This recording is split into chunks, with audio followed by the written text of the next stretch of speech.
ቢስሚላህ ወሰላቱ ወሰላሙ አላ ረሱሊላህ።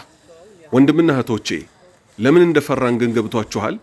የሙፍቲ ቀብር በዚህ መልክ መቀበር የለበትም። ለብቻው ተገንጥሎ ሲቀበር መጥፎ ነገር ቢሰራ እንኳን ከልካይ የለም፣ የሚያስቆማቸው አካል የለም ምንለው ለምን እንደሆነ ታውቃላችሁ?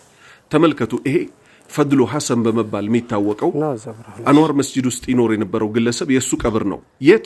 ሙስሊሞች መቃብር ላይ ማለት ነው። የት? ኮልፌ። የሙስሊሞች መቃብር ላይ እንኳን ሰዎች ምን ያደርጋሉ?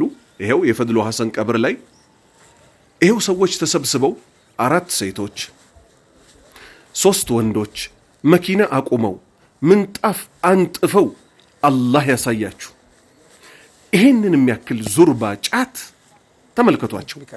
ተመልከቷቸው ይሄን የሚያክል ጫት። ስለዚህ ሙስሊሙ ተረባርቦ ምን አደረገ? ይሄንን ባዕድ አምልኮ ይሄው ፈድሉ አጠገብ ፈድሉ ቀብር አጠገብ ይሄን የሚያክል ጫት እንግዲህ አላህ ያሳያችሁ። ሙስሊሙ ተረባርቦ ምን አደረገ? አስቆመ። አልহামዱሊላህ ረቢል ዓለሚን።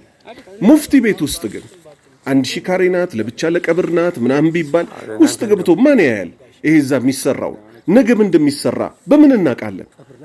ሙስሊሞች ሆይ ተውሂድ ማለት ነብዩ ሰለላሁ ዐለይሂ ወሰለም የተጋደሉለት ጉዳይ ነው።